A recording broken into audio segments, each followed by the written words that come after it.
two, three. One, two, three. Let's go.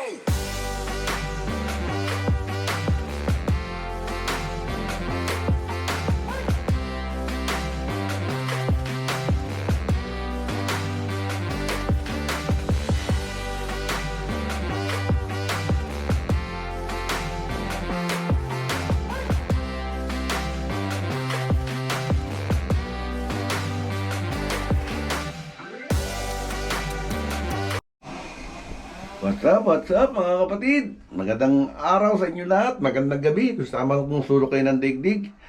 At ngayon, may vlog tayo para may pang-update man lang tayo. Kasi ilang araw na rin tayo hindi nakakapag-upload.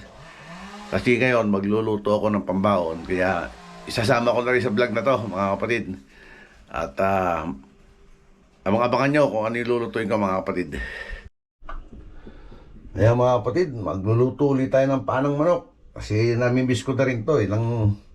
Matagal na rin akong bago nakapagluto ulit nito. Kaya namimiss ko. Kaya magluluto ulit tayo. Total, may pasok na ako bukas. At siyempre, pang-ulam na rin namin.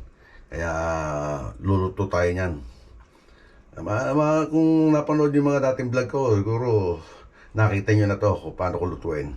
Pero ngayon, iba-vlog pa rin natin para yung mga hindi naman nakakita kung paano natin ginagawa ito, mapanood nyo mga kapatid. Okay mga kapatid, umpisahan natin pagpiprepare ng ating ricado sa ating paa ng manok or adidas. Ito mga gustong gusto to ng masang Pilipino. Bagay, kahit mga Chinese, kahit mga Vietnamese, gustong gusto rin yan. May napanood nga ako sa sa I think Facebook or YouTube yon. Aba, napakamahal na rin sa Pilipinas ngayon itong panang manok. Okay, i-prepare na natin mga kapatid. Siyempre, unahin natin itong ating lemongrass. Pipitin natin ito lang maganda.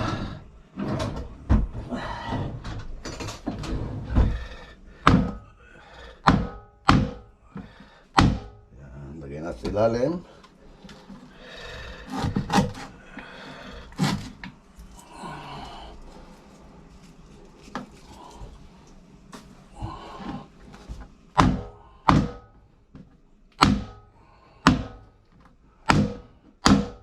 Okay. Ayan.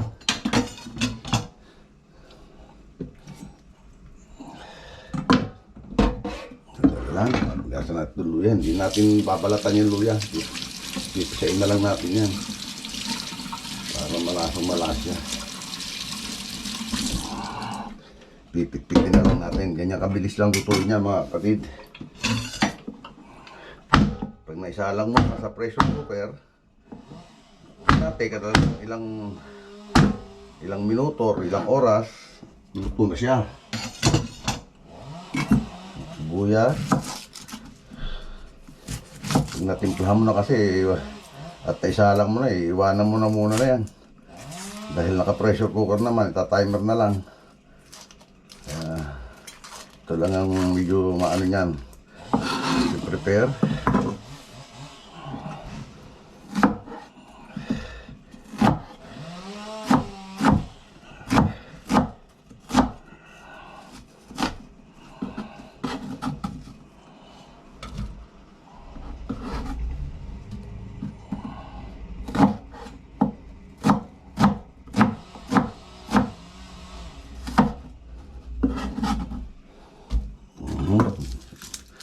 Bawang ilalagay natin sa ilalim kasi lahat ng ricado niyan.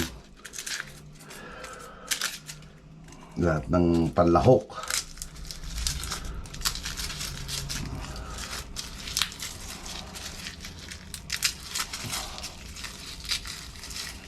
Okay.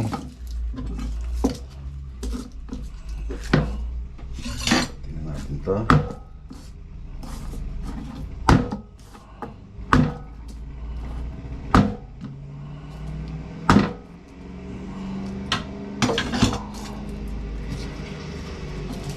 pan.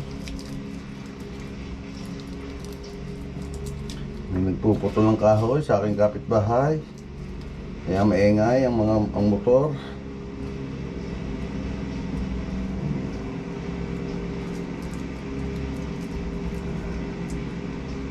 Okay. Ay, habang nagtitimpla tayo. Okay, ito natin. Lagyan na natin dito mga kapatid. At, siyempre, ito, ugasan ulit natin. Binabad ko lang siya. Excuse me.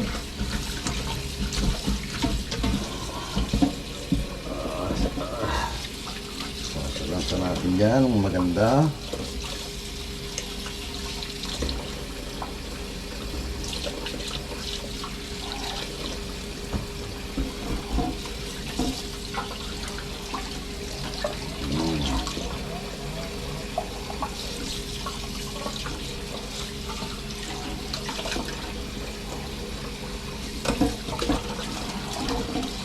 Okay.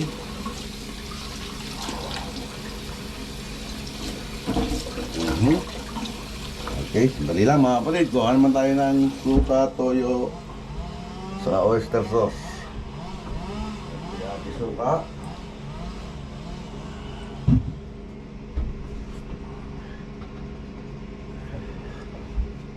Toyo.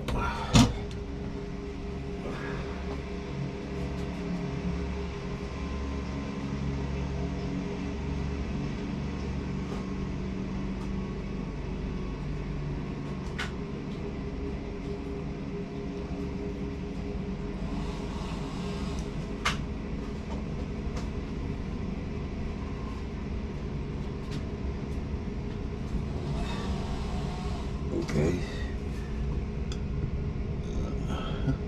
Ay, naka-record pa rin pala.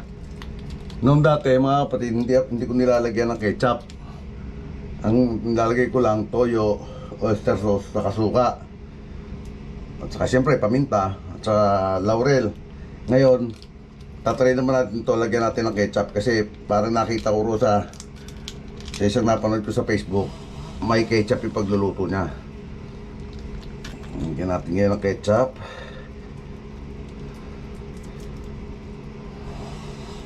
Kasi yung alam ko, kumbaga, yung pangkaraniwan lang ang pagluluto namin sa Pilipinas, gano'n lang ang ginagawa ko eh. Kaya ngayon,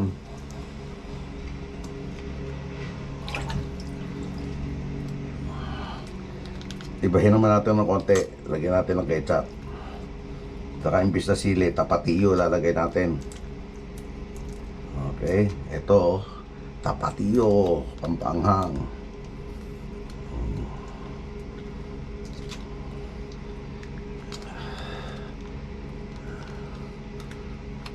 Ayan.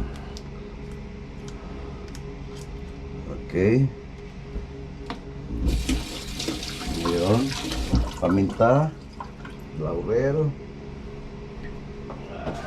Laurel ba? Masyadong baba. Okay, ito na, nakakuha tayo ng dahon ng laurel. Hindi na natin. Hindi na pamintambo lalagyan natin. Yung durog na, para mas malasa siya.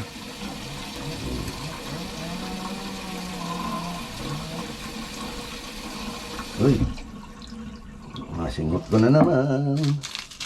Tapos siyempre, ang ating magic.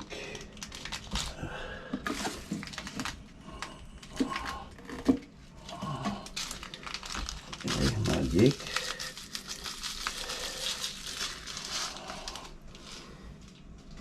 At oyster sauce. Pampalinamnam.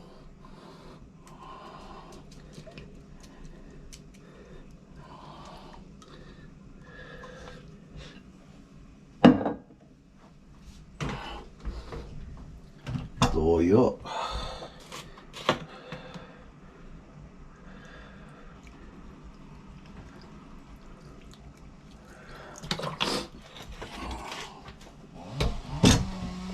Suka.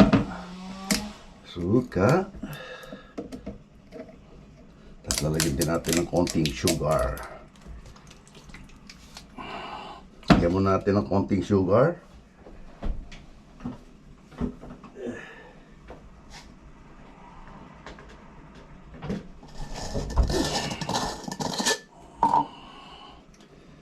Dalawang kutsarita lang na sugar, mga kapatid. Ayun, okay na yun.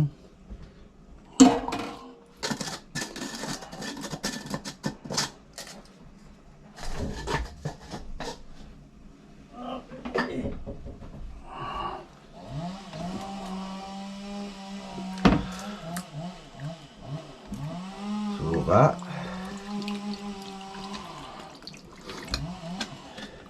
Then, konting tubig.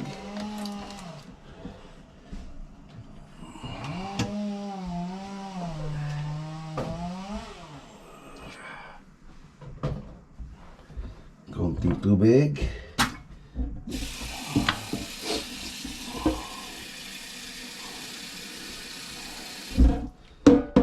Ayan na mga kapatid, naka-prepare na. I-pressure cooker na natin.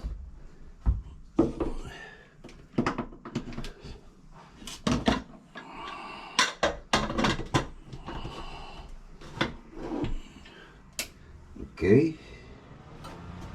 Ayan na. Nasindihan na natin.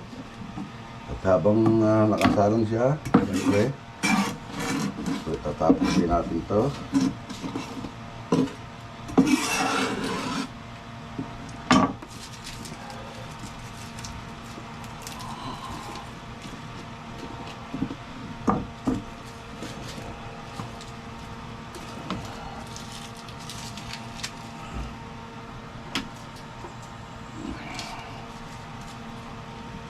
Ligpit-ligpit. Lalakarin pa. Okay. Siya. Okay, mamaya lang ulit mga kapatid. Kasi naka-pressure cooker na naman siya. Update ko na lang kayo pag hahangungin na natin mga kapatid. Hey, naku mga kapatid. Akala ko hindi ako nagbablog. Munti ko na malimutan. Pero ito, nahangon natin mga kapatid. Medyo tinutuyo ko na lang yung sabaw. Ayan, nakulo pa siya. Oh. Ayan. Ay, nahango. Napatay ko na yung yung apoy. Nabuksan ko na rin. Napalamig na. Nabuksan ko na rin. Pero nakulo-kulo pa siya. Kaya hayaan mo natin ganyan siya. At saka yan, tapos na rin yan mga kapatid. Siguro, antay na lang natin yung paghango. Mga kapatid, abang-abang na lang. Dahil hanguin natin yan mga kapatid. Medyo antay lang natin medyo humupa yung pagkulo niya. At hanguin na natin sa isang maganda lalagyan. Okay, maya-maya lang mga kapatid. Update ko kayo. Ayan na mga kapatid. Yung ating Adidas or chicken feet. Ayan, naluto na. Pagkain ng masang Pilipino. Kasi mura lang yan mga kapatid. Kaya pero masarap naman. Tapos meron pa tayo mga kukuhang benefits dyan. Sabi nila makakakuha tayo ng collagen dyan. Collagen para sa mga buto natin. Okay mga kapatid. Paano mga kapatid? Dito natin tatapusin itong vlog natin ngayong araw na to. At maraming salamat sa hindi nyo pag-iwan sa at lagi pagsuporta sa vlog ni Tatay Pandong. Maraming salamat sa inyo, sa mga silent viewers natin. At saka yung mga, siyempre yung mga nagko-comment sa bawat vlog natin. Maraming salamat sa inyo. Shoutout sa inyo lahat. Alam nyo na kung sino kayo. At hanggang dito na lang po. God bless us all and be safe always. We love you all mga kapatid. Bye-bye.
Try ko ngayon yung apoy. Nabuksan ko na rin, nakalapaya. Tapos na rin yung mga kapatid. Siguro,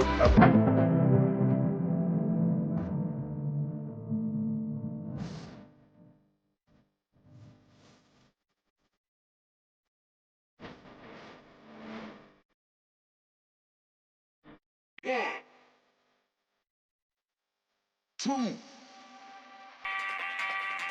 two, three.